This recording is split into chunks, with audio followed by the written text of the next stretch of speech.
Hello students, ராஷ்டிரபாஷா ஸ்டூடெண்ட்ஸுக்கு question number first பேப்பரில் question number 13க்கு சந்தர்ப்ப சாகித்து.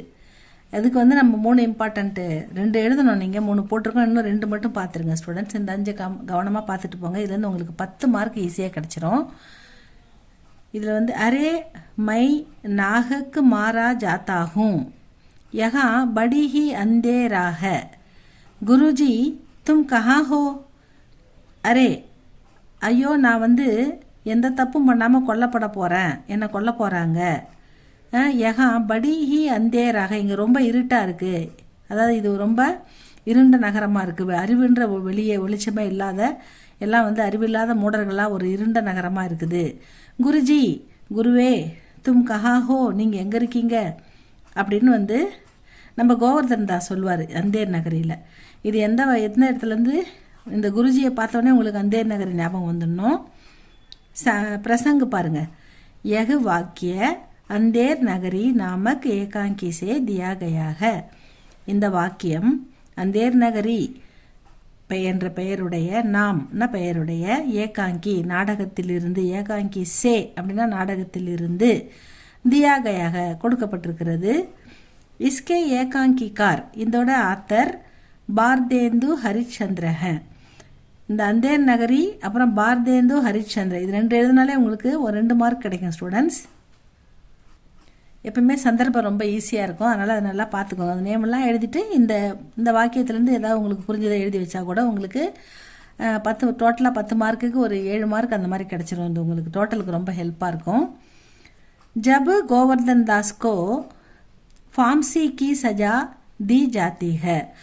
அந்த சமயத்தில் கோவர்தன் தாஸ் தூக்கு தண்டனை கொடுக்கப்பட்டிருப்பாரு. அவருக்கு ஃபாம்சி கி சஜா, தூக்கு தண்டனை, சஜான்னா தண்டனை, ஜாத்திக தி ஜாத்திக கொடுக்கப்பட்டுரும். ஏன்னா அவர் எந்த தப்புமே பண்ண மாட்டார். அவர் பாட்டு ரோட்டில் ஜாலியாக கடையில் சீப்பாக கிடைக்கிற எல்லாமே நிறைய கிடைக்குதுன்னு வாங்கி சாப்பிட்டுட்டு ஜாலியாக சுற்றிக்கிட்டு இருப்பார்.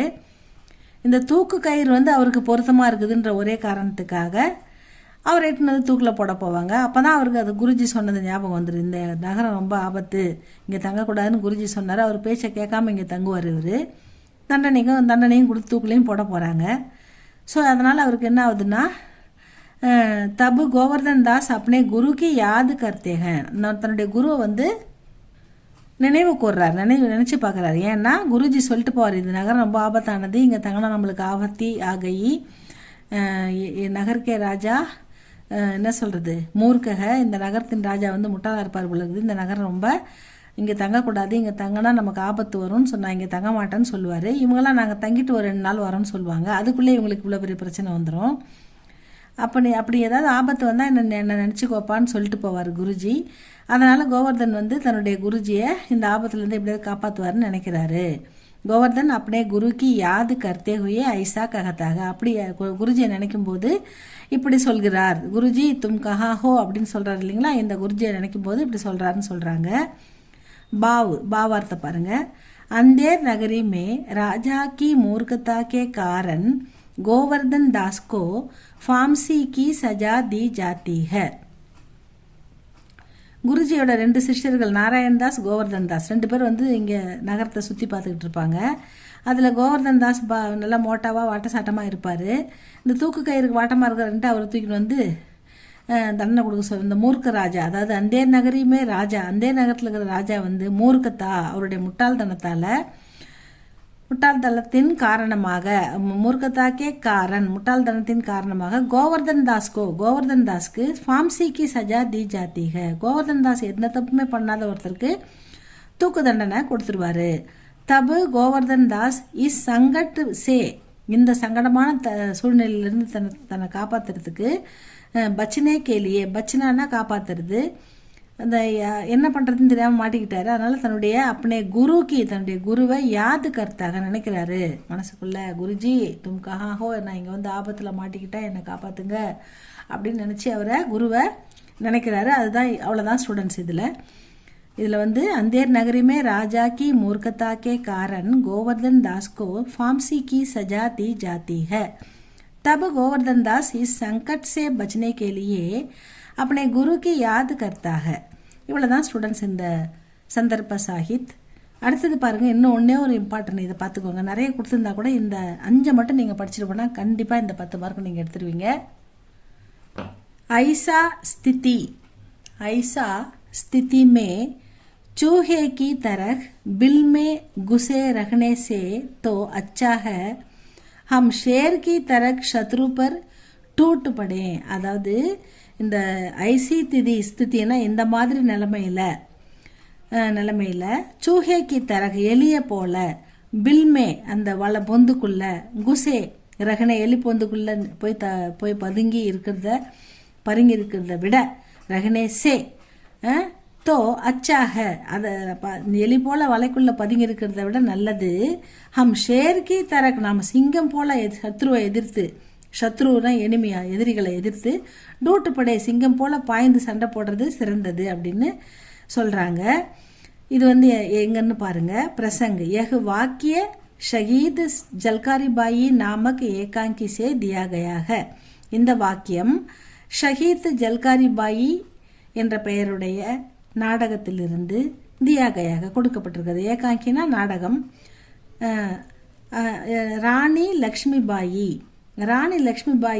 ராஜ்மஹல் அரண்மனையில் அவங்க ராஜ்மஹல்னா அரண்மனையில் மந்திரனா கே சமை ஐசா ககத்தீக ஒரு கூட்டம் போட்டு பேசிக்கிட்டு இருப்பாங்க, ஒரு ஆலோசனை பண்ணிக்கிட்டு இருப்பாங்க ராஜ்மஹலில்.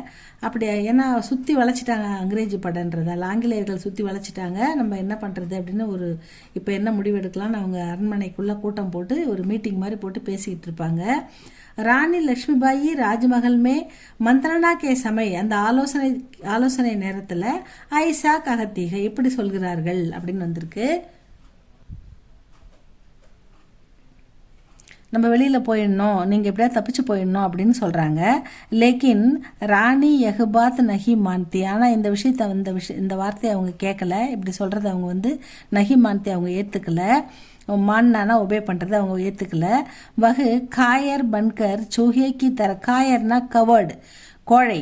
ஒரு கோழையை போல், ஒரு கோழையாக மாறி நம்ம சூஹேக்கி தர எலியை போல், சிப்புனா நகி, சிப்புனா மறைஞ்சி நம்ம இருக்க வேணாம், நகி சாக்தி அப்படி மறைஞ்சி வாழ வேணாம். வகு ஷேர் பன்கர் ஒரு சிங்கமாக மாறி நம்ம சத்ருவோம் சே லடுனா சாகத்தீக எதிரிகளோட சண்டை போட தான் நம்ம விரும்புகிறேன். நான் எலியை போல் பதுங்கி வாழ விரும்பலை, ஒரு சிங்கத்தை போல் எதிர்த்து சண்டை போட விரும்புகிறேன் அப்படின்னு ராணி லக்ஷ்மிபாய் சொல்கிறாங்க. அதுதான் ஸ்டூடெண்ட்ஸ். இது ரொம்ப ஈஸியானது உங்களுக்கு. ஏன்னா சூஹா போல், எலி போல் அந்த பில் உள்ளே இருக்க விரும்பலை, அப்புறம் சிங்கம் போல், ஒரு ஷேர் போல் நான் சத்ருவம் எதிரியை அட்டாக் பண்ண தான் விரும்புகிறேன், சண்டை போட தான் விரும்புகிறேன் அப்படின்னு சொல்கிறாங்க. இது ரொம்ப ரொம்ப ஈஸியானது. நீங்கள் படித்து பாருங்கள், உங்களுக்கு புரியும். இது உங்களுக்கு மனசுக்கு ஈஸியாக எளிமையாக ஞாபகமும் இருக்கும். ஏன்னா மேலே அந்த பில், அந்த சூஹேக்கி தரக்குன்ற வார்த்தை வருது. அதை பார்த்தீங்கனாலே உங்களுக்கு கண்டுபிடிச்சலாம், இது ஷஹீத் ஜல்காரி பாயிலேருந்து தான் வந்திருக்கு அப்படின்னு. ஸோ அதனால் நீங்கள் என்ன பண்ணுறீங்க, இதை ஈஸியாக படித்து பாருங்கள். உங்களுக்கு இது புரிஞ்சால் லைக் பண்ணுங்கள், சப்ஸ்கிரைப் பண்ணுங்கள் ஸ்டூடெண்ட்ஸ். தேங்க்யூ ஃபார் வாட்சிங்.